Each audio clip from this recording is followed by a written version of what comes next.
আলাইকুম। Hello everyone, সবাই কেমন আছেন? This is Saida from Saida's diary. আবারও চলে আসলাম আপনাদের সাথে আমার ডেইলি লাইফের একটি ব্লগ শেয়ার করার জন্য। এটি ছিল শুক্রবারের একটি ব্লগ। প্রত্যেক শুক্রবার আসলে আমাদের কাছে মনে হয় যেন এটা একটা ঈদের দিন, কারণ ফ্রাইডেটা আমাদের কাছে খুবই স্পেশাল। বাচ্চারাও বাসায় থাকে, বাচ্চার বাবাও বাসায় থাকে। তো সবাই মিলে দুপুরের খাবার দাবার শেষ করে বাসায় একটু রেস্ট নিয়ে চলে গেলাম বাইরে। আজকে আমরা দাম্মাম কর্নিশের দিকে গিয়েছিলাম। তো ওখানে গিয়ে দেখি এক সৌদি মহিলা একটি স্টল দিয়ে বসে আছেন। সেখানে উনি অনেক রকমের জুয়েলারি রেখেছেন। আর যেহেতু সামনে সৌদি ন্যাশনাল ডে আসতেছে, তো ওখানে ওদের ন্যাশনাল ডের পোশাক, পতাকা এরকম অনেক কিছু দিয়ে বসেছিল। তো আমিও গেলাম, একটু দেখলাম ওনার এখানে কী কী আছে। আর আজকের ওয়েদারটা এত সুন্দর ছিল, খুবই ভালো লাগতেছিল। আর পরিবেশটা আশেপাশে খুবই সুন্দর ছিল। রায়ান রাহাতও খুব এনজয় করতেছিল। আর রাহাত তো স্কুটি নিয়ে ব্যস্ত ছিল, আর রায়ান সাইকেলিং করতেছিল। তো আমি এখানে বসে বসে একটু ভিডিও নিলাম। সমুদ্রের ঢেউ, আশেপাশের পরিবেশ খুবই সুন্দর ও মনোমুগ্ধ করছিল। এইবার বাংলাদেশ থেকে আসার পর এটাই ছিল আমাদের ফার্স্ট টাইম কর্নিশে যাওয়া। যেহেতু আসার পরই আমি বাসা চেঞ্জ করেছিলাম। আর বাসা চেঞ্জ করা যে কতটা ঝামেলা, তা যারা বাসা চেঞ্জ করেছেন তারা হয়তো বা জানেন। তারপর আমার নতুন বাসার জন্য কিছু কেনাকাটা করার ছিল। যেহেতু শুক্রবার বাদে আমার হাজব্যান্ড সময় পায় না ওরকম করে, তাই আমরা পার্ক থেকে কিছু সময় কাটিয়ে চলে গিয়েছিলাম মার্কেটে। আর সামনে যেহেতু এখানকার ন্যাশনাল ডে, এখানে দেখি সব জায়গার মধ্যেই সৌদি পতাকা লাগিয়ে সাজিয়ে রেখেছিল। এই মার্কেটের জিনিসগুলো এত সুন্দর, আমি আসলেই মনে হয় যে সব নিয়ে নেই। আমি বাংলাদেশে যাওয়ার টাইমেও আমার নতুন ফ্ল্যাটের জন্য যা যা ঘর সাজানোর জিনিস ও ঘরের প্রয়োজনীয় যা যা জিনিস লাগে সবই এখান থেকে নিয়েছিলাম, কারণ এখানকার জিনিসগুলো খুব সুন্দর ও ইউনিক হয়। তো আমি আমার বাসার জন্য কিছু গ্লাসের সেট ও জগ নিব, আর সেটাই আমি দেখতেছিলাম। তো পেয়েও গেলাম।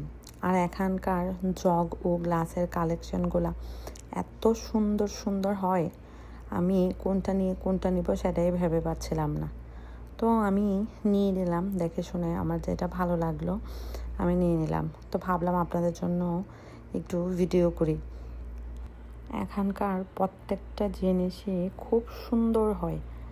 আমার তো এই মার্কেটে আসলে খুবই ভালো লাগে জিনিসগুলো ঘুরে ঘুরে দেখতে, কি নতুন আসলো। আর আমার হাজব্যান্ড তো ভয়ে থাকে, এই বুঝি পকেট ফাঁকা হলো। কি করব বলেন, এত সুন্দর সুন্দর জিনিস দেখলে কি মনকে মানানো যায়?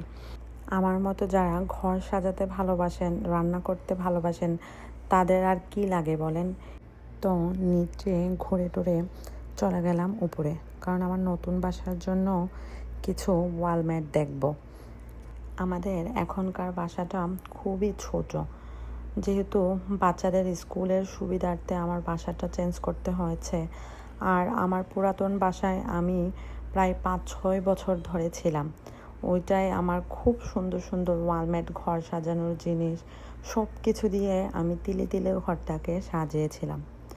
কিন্তু কি আর করার, বাচ্চাদের স্কুলের জন্য আমাকে আমার শখের ফ্ল্যাটটি ছেড়ে দিতে হলো, আর এখানে ছোট বাসা নিয়ে থাকতে হচ্ছে। তো এখন নতুন বাসার জন্য যেহেতু এই বাসাটা ছোট, তো এটার সাথে ম্যাচ করে আমরা কিছু ওয়ালম্যাট দেখতেছিলাম, যেটা খুবই হিজিবিজি লাগবে না, দেখতে ভালো লাগবে, আর বাসার সাথেও অ্যাডজাস্ট হবে। আর আমি ওয়ালম্যাটের সাথে ক্যান্ডেল স্ট্যান্ডগুলোও দেখতেছিলাম যে কি নতুন আসছে। আমি বাংলাদেশে যাওয়ার আগে এখান থেকে অনেকগুলা ক্যান্ডেল স্ট্যান্ডও নিয়ে গিয়েছিলাম। তো সেটাই দেখতে আসলাম যে আবার কি আসছে নতুন। তো দেখলাম খুব সুন্দর সুন্দর ক্যান্ডেল স্ট্যান্ড আসছে। আর এগুলা দেখলে কেন যেন আমি নিজেকে ঠিক রাখতে পারি না। আমার ইচ্ছা করে আমি প্রত্যেকটা ডিজাইন থেকেই একটা একটা ডিজাইন নিয়ে নেই, সবগুলোই আমার কাছে একটা একটা করে থাকুক।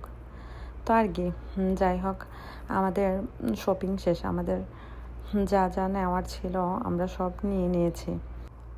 আর আমার হাজব্যান্ড গাড়িতে যা যা শপিং করেছিলাম সব ঢোকাচ্ছিল। আর এদিকে আমার 2 ছেলের শুরু হয়ে গেছে দুষ্টামি। তো আমার হাজব্যান্ড জিজ্ঞেস করতেছিল যে এখন কোথায় যাবে, কোন দিকে যাব আমি। তো আমি বললাম বাচ্চাদেরকে জিজ্ঞেস করো এখন ওরা কি করতে চায়। তো বাচ্চারা বলল যে বাবা আমরা KFC খেতে যেতে চাই। তো আর কি, সবাই মিলে চলে গেলাম KFCতে। আর বাচ্চারা তো খুব এনজয় করতেছিল। আজকের ব্লগটি এতটুকুই। যারা আমার ভিডিওটি দেখেছেন তাদেরকে অনেক অনেক ধন্যবাদ। আর যারা এখনও আমাকে ফলো করেননি তারা প্লিজ ফলো করে লাইক, কমেন্ট ও শেয়ার করে পাশে থাকবেন। ধন্যবাদ। আল্লাহ হাফেজ।